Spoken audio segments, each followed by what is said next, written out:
काम कर रही थी।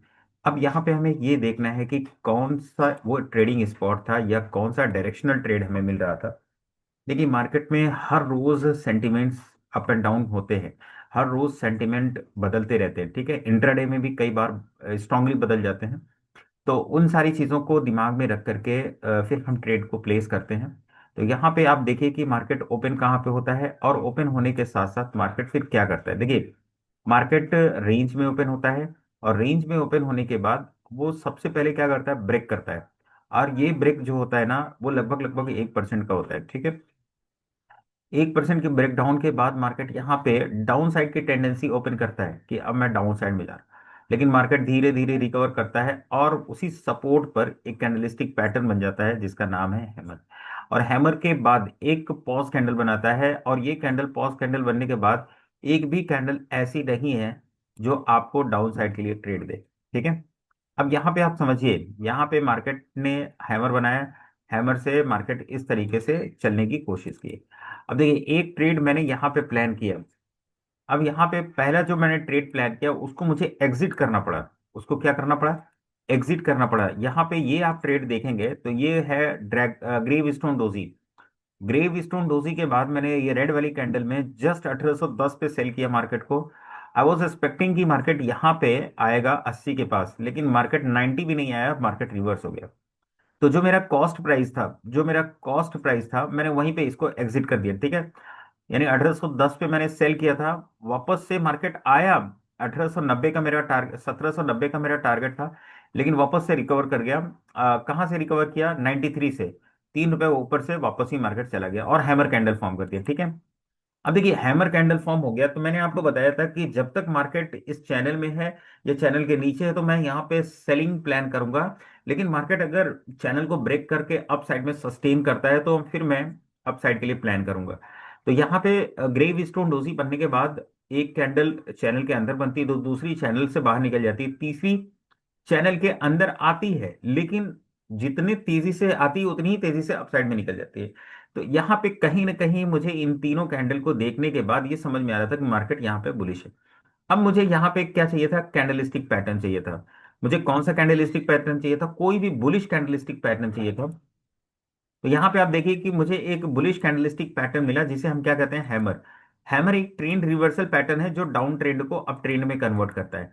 अब यहाँ पे जो क्वांटिटी मैंने यहाँ ट्रेड की थी वो सिमिलर क्वांटिटी मैं यहाँ पे ट्रेड नहीं कर पाया, क्योंकि मुझे यहाँ पे 0.5% का यहाँ पे स्टॉप लॉस मिल रहा था, लेकिन यहाँ पे मुझे 1% का स्टॉप लॉस मिल रहा था। तो जाहिर है कि जब स्टॉप लॉस बड़ा होगा तो मुझे क्वांटिटी अपनी कम करनी पड़ेगी। स्टॉप लॉस तो होता ही होता है। तो अगर स्टॉप लॉस ऑर्डर में लगाते हैं तो आपको समझना पड़ेगा कि आपका कितने परसेंट का स्टॉप लॉस बन रहा है।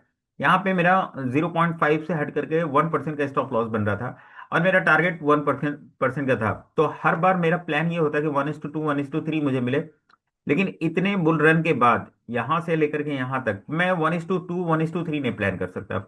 लास्ट मोमेंटम मुझे बचा हुआ था कि यहाँ पे चलो 1% का मूव अपसाइड में देखने को मिल सकता है।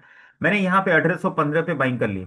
मैंने 1815 पे यहाँ पे बाइंग की, इसी हैमर कैंडल में लास्ट में मैंने बाइंग की, ठीक है। लास्ट के मिनट में हमने बाइंग किया, और 1815 से मार्केट 1835 तक गया। वही मार्केट का हाई भी लगा था। वही क्या लगा था, मार्केट का हाई भी लगा था। तो कोई दिक्कत नहीं, मार्केट आपको कभी कभी 1% देगा, कभी 0.5% ही निकाल देगा, कभी एग्जिट करना पड़ेगा, कभी स्टॉप लॉस करेगा। तो यहाँ पे कहने का मतलब ये है कि अगर आप डिसिप्लिन के साथ ट्रेड करते हैं, अगर आप डिसिप्लिन के साथ ट्रेड करते हैं तो इंट्राडे में कम से कम 1 से 2 ट्रेड तो आपको मिल ही जाते हैं। उसमें से अब आपको देखना है कि आपका रिस्क रिवॉर्ड क्या रहा है, साथ ही साथ आपने रिस्क लेने के लिए मतलब रिस्क आपने जो लिया है उस पे स्टॉप लॉस हुआ, तो क्या आप रिस्क लेने के लिए तैयार थे या नहीं थे। आप मार्केट को देखोगे तो मार्केट हमेशा आपको कहीं स्टॉप लॉस करेगा, कहीं टारगेट देगा, लेकिन जब आप रियल मनी के साथ मार्केट में ट्रेड को प्लेस करते हो तो वहां पे हकीकत सामने आती है कि आपका कितनी बार स्टॉप लॉस जा रहा है और कितनी बार टारगेट आ रहा है। तो मैंने आपको बताना यहाँ पे ये था कि हैमर को हमने किस तरीके से ट्रेड ट्रेड किया। यहाँ पे ग्रेव स्टोन डोजी का हमारा एग्जिट हमने कब किया, क्यों किया। अब देखिए यहाँ पे हमने एग्जिट किया। अब एग्जिट करने का मतलब सिर्फ यहाँ पे हमारा चार्ज गया होगा, ठीक है, जो चार्जेस लगते हैं वो गए। और साथ ही साथ यहाँ पे 1% का प्रॉफिट हुआ, चार्जेस और दोनों ट्रेड के चार्जेस को मिला लीजिए प्लस 1% के प्रॉफिट के लिए, तब भी आपका कम से कम वहां पे 0.7% 0.6% के आसपास चार्जेस को निकाल करके आपको मिलेगा। तो ओवरऑल ये फायदा होता है जब आप मार्केट को प्रॉपर रिस्क मैनेजमेंट और मनी मैनेजमेंट के साथ ट्रेड करते हो तो। अब हमको यहाँ पे ये समझना है कि हम कल के यानी मंडे के ट्रेडिंग सेशन में किस तरीके से मार्केट को देख पा रहे हैं। देखिए, मंडे के ट्रेडिंग सेशन में मार्केट को देखने के लिए सिंपल सा यहाँ पे लॉजिक आपको लगाना है, सिंपल सा लॉजिक लगाना है कि मार्केट ने यहाँ पे ट्रेंड लाइन का ब्रेकआउट तो दे दिया और अप साइड में सस्टेन भी कर रहा है, सस्टेनेबिलिटी बिल्ड भी करती है, ठीक है। अब यहाँ पे दो चीजें हैं, एक तो मार्केट रेंज में ओपन हो और रेंज में ओपन होने के बाद तुरंत यहाँ पे आ जाए, और इस लेवल पे आने के बाद मार्केट कुछ इस तरीके से अपसाइड के लिए रेडी हो। यहाँ पे अगर मार्केट फॉल करता है तो यहाँ पे हमको रिस्क एंड रिवॉर्ड काफी अच्छा देखने को मिल सकता है। लेकिन अगर मार्केट रेंज में ओपन होने के बाद अपसाइड में निकलता है तो वहां पे रिस्क एंड रिवॉर्ड थोड़ा सा मुझे अच्छा नहीं मिल पाएगा।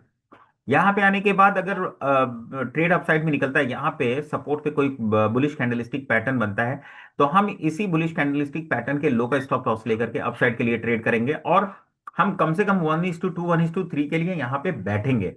ठीक है, ये तो क्लियर है। अब मान लीजिए कि इसके अलावा मार्केट क्या करता है, रेंज में ओपन होता है, रेंज में ओपन होने के बाद फर्स्ट 1 से 1.5% का आप मूव करता है, तो वापस जितना भी मूव किया होगा कम से कम ये 50% रिट्रेस करेगा। जब 50% रिट्रेस करने के बाद कोई बुलिश कैंडल बनाएगा तो फिर हम उसी के प्राइस एक्शन का यानी इसी प्रीवियस स्विंग का हम स्टॉप लॉस लेकर के अपसाइड के लिए ट्रेड कर सकते हैं। देखिए, ये ट्रेड फास्ट जा सकता है जरूर, लेकिन यहाँ पे रिस्क रिवॉर्ड आपका बहुत अच्छा नहीं मिलेगा। लेकिन अगर यहाँ पे आने के बाद जाएगा तो यहाँ पे एक अच्छा खासा स्पेस मिलेगा जहाँ पे आपका रिस्क रिवॉर्ड काफी अच्छा बन सकता है। तो हमारे साथ दो पॉसिबिलिटी यहाँ पे बन रही कि मार्केट अगर रेंज में ओपन होता है तो अपसाइड में कैसे जाएगा, रेंज में ओपन होता है तो डाउन साइड में आने के बाद अपसाइड में कैसे जाएगा। ओवरऑल दोनों कंडीशन में हमें अपसाइड के लिए ही प्लान करना है, क्योंकि हम ट्रेंड लाइन का ब्रेकआउट करके अपसाइड में सस्टेन करने लगे। और ये जो भी एक्शन हमको लेना है ये 9:30 के बाद लेना है। जो भी एक्शन हमको यहाँ पे लेना है अपसाइड के लिए 9:30 के बाद ही लेना है, 9:30 से पहले कोई भी ट्रेड नहीं प्लान करना है, ठीक है। होप कि आपको ये सारी चीजें अच्छी लग रही हो। अगर वीडियो अच्छा लग रहा है तो वीडियो को लाइक कीजिए, चैनल को सब्सक्राइब कीजिए।